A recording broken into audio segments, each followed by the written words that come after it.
RSS के 4 लोगों का नाम बताओ जो वंदे मातरम नारा लगा के जेल गए, उनका नाम बताओ आप। अभी इन्होंने आरोप लगा दिया कि दलितों पर बीजेपी वाले एकदम हल्ला करने लगे।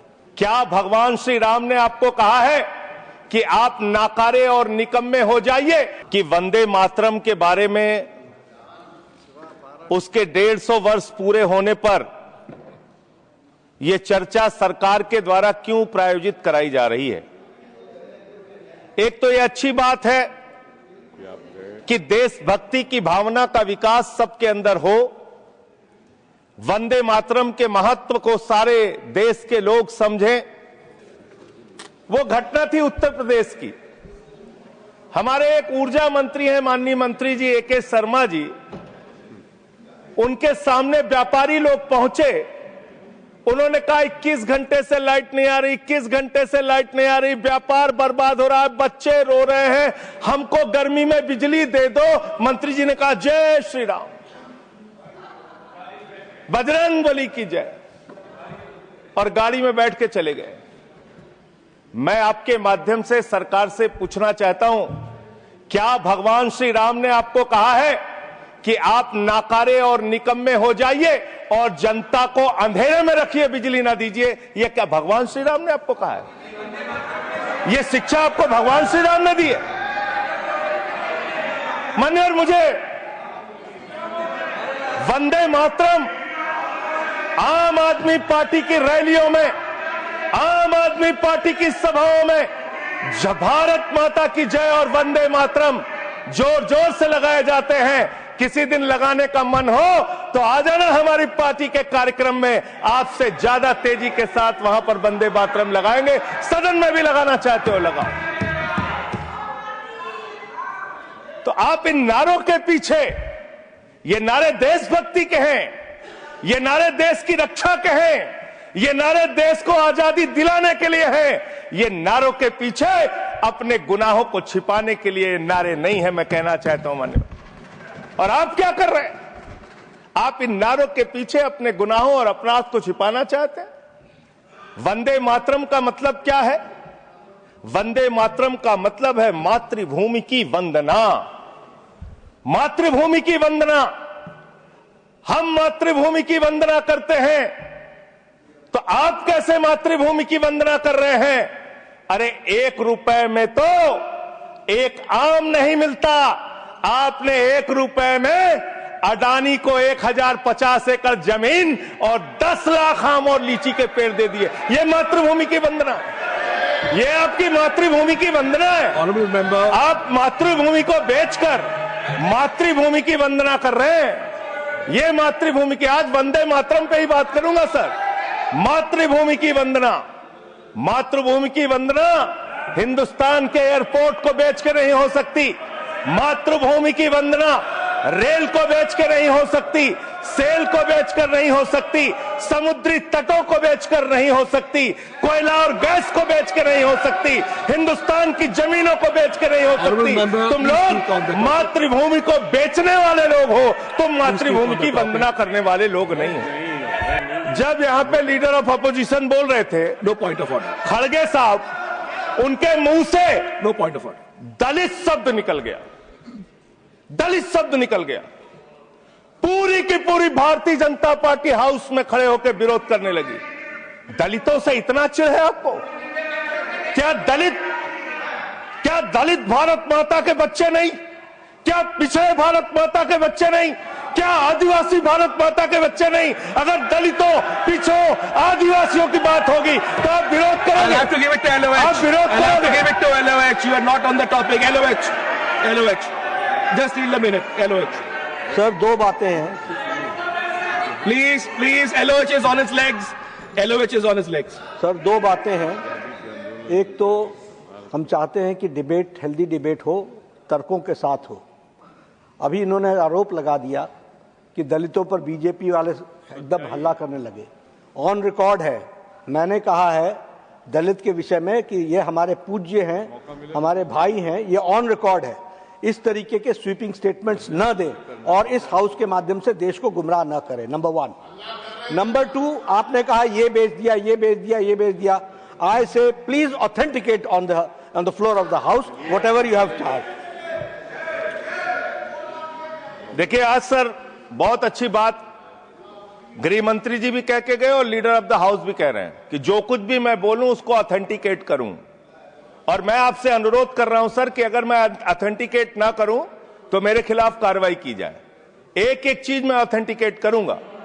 अगर मैं कोई बात कह रहा हूं तो उसको ऑथेंटिकेट करूंगा। वंदे मातरम का नारा लगाकर लोग जेल गए, लाठियां पड़ी उनको। मैं आपके माध्यम से इस सरकार से पूछना चाहता हूं, आरएसएस के 4 लोगों का नाम बताओ जो वंदे मातरम नारा लगा के जेल गए, उनका नाम बताओ आप। 4 लोगों का नाम बताओ आप, अपने 4 पुरखों का नाम आप बताओ। आप नहीं बता सकते क्योंकि आजादी के आंदोलन में आपका कोई इतिहास नहीं। आरएसएस के मुख्यालय पर जब ये झंडा फहराया, उन तीनों के नाम मैं पढ़ रहा हूं, विजय, उन्मत्त, दिलीप, इन तीनों लोगों के खिलाफ आरएसएस ने एफआईआर दर्ज कराई। किस अपराध में? कि हमारे दफ्तर में तिरंगा क्यों फहरा दिया। और कितने साल तक मुकदमा लड़े? 13 साल तक मुकदमा लड़े। यह है आपकी असलियत। आप तिरंगे का विरोध करते हैं, भारत के राष्ट्रीय ध्वज का विरोध करते हैं। जो लोग तिरंगे और राष्ट्रीय ध्वज का विरोध कर सकते हैं वो भारत माता के सच्चे सपूत नहीं है। आपके मुख्य पत्र में भारत के राष्ट्रगान का विरोध लिखा गया है। इसके लिए भारत के प्रधानमंत्री को और पूरी की पूरी भारतीय जनता पार्टी को, जो अपने आप को आरएसएस को अपना आदर्श मानती है, पूरे देश से माफी मांगनी चाहिए। ये रिकॉर्ड पे लाऊंगा सर, इसको रख लीजिएगा, ये रिकॉर्ड पे रखा जाए। जिन्ना और आपके रिश्ते क्या थे? कितने मधुर रिश्ते थे। एक राज्य में सरकार नहीं बनाई माननीय इन्होंने। नॉर्थ वेस्ट फ्रंटियर, सिंध प्रांत और फजलुल हक की गवर्नमेंट। फजलुल हक वो शख्स है जो पाकिस्तान बनने के बाद वहां की सरकार का गृह मंत्री बना। आपके रिश्ते उन लोगों के साथ थे, यह देश को पता होना चाहिए। इसलिए आप किसी को भी देशभक्ति का प्रमाण पत्र बांटने का काम मत कीजिए। आप वंदे मातरम लगाने का काम कर रहे हैं और देश की सुरक्षा के साथ खिलवाड़ कर रहे हैं। आप भारत की सेना को 4 साल के अग्निवीर पे लेके आ गए, जो हिंदुस्तान की सीमा की सुरक्षा करने वाले हैं, जो वंदे मातरम का नारा लगाते हैं हमारे जवान, हमारे सैनिक, जो -50 डिग्री टेम्परेचर में सियाचिन में और +50 डिग्री टेम्परेचर में जैसलमेर में भारत की सीमाओं की रक्षा करते हैं, इस मातृभूमि की रक्षा करते हैं। उनके पीठ में छुरा मारने का काम आपने किया। उनकी नौकरी 4 साल की कर दी अग्निवीर की। आपको मातृभूमि से प्यार है, आप देशभक्ति की बात करेंगे। आप देशभक्ति की बात कर रहे हैं। अरे मैंने साइकिल चोर सुना था, लॉकेट चोर सुना था, स्कूटर चोर सुना था, मैंने सुना था तमाम तरह के चोर होते हैं। आप लोग तो वोट चोर निकल गए हिंदुस्तान के अंदर, वोट चोर। आप बेरोजगारी पे बात नहीं करना चाहते, महंगाई पे बात नहीं करना चाहते, दलितों का मंदिर में प्रवेश वर्जित है, कहीं उनको रोका जा रहा है, उस पर बात नहीं करना चाहते, पिछड़ों का शोषण हो रहा है, उस पर बात नहीं करना चाहते। आपने मातृभूमि की सेवा यह की है कि आज हिंदुस्तान के ऊपर 200 लाख करोड़ रुपए का कर्जा है। 200 लाख करोड़ रुपए का कर्जा आपने हिंदुस्तान को आज इस स्तर पे पहुंचाने का काम किया है। मैं आपके माध्यम से कहना चाहता हूं, वो देश को लूटने वाले अडानी जैसे पूंजीपतियों से ज्यादा बड़े देशभक्त हैं, जो अपने बच्चों के लिए श्रम करते हैं, मजदूरी करते हैं, कुली का काम करते हैं और अपने बच्चों का पेट भी पालते हैं, देश की भी सेवा करते हैं। वो आपसे ज्यादा देशभक्त हैं। उनकी देशभक्ति को आप इससे चेक करने का काम मत कीजिए। 80 लाख लोगों के वोट आपने बिहार में काट दिए। वहां कितने घुसपैठिए मिले आपको? अरे भाई, ये भी मातृभूमि की बात हो रही है। आप लोग चाहते हैं बांग्लादेशी यहां पे आ जाएं, मातृभूमि को सुरक्षा को खतरा हो जाए? आपको तो चिंता वही है ना, वही तो बात कर रहा हूं। कितने बांग्लादेशी घुसपैठिया मिले? कितने बांग्लादेशी घुसपैठिया मिले? कितने बांग्लादेशी घुसपैठिया मिले? मात्र 315, जिसमें नेपाल के बाकी लोग सिर्फ 78 मुसलमान मिले। वहां 80 लाख लोगों के आपने वोट काट दिए। अब आप कह रहे हैं उनको डिटेंशन सेंटर में रखेंगे। उनको डिटेंशन सेंटर में आप रखेंगे जो हिंदू हैं, जिनके जो पूर्व आईएएस हैं। आप इस देश का सिर्फ माहौल बिगाड़ना चाहते हैं। आप इस देश को सिर्फ नकली नारों के पीछे सिर्फ आप अपने आप को छिपाना चाहते हैं। वंदे मातरम देशभक्ति का नारा है। भारत माता की जय, देशभक्ति का। हाँ, दिल्ली में तो काटोगे ही आप, ठीक ही कह रहे हो, पहले से ही नियत बता दिया। दिल्ली की हालत तो कर दी आपने। अरे इसमें क्या लिखा हुआ है, इसमें क्या लिखा हुआ है? सुजलाम सुफलाम, सुजलाम सुफलाम, शुद्ध जल शुद्ध फल और मधुर वाणी। मधुर वाणी, मधुर वाणी कौन बोल रहा है? देश के प्रधानमंत्री मधुर वाणी बोल रहे हैं। मुजरा जैसे शब्दों, अरे भाई इसी वंदे मातरम की सेकंड्स रह गए सर, वंदे मातरम की तो बात कर रहा हूं, हमारे पास और टाइम है सर, टाइम है सर। सर मधुर वाणी, मधुर वाणी, मधुर वाणी।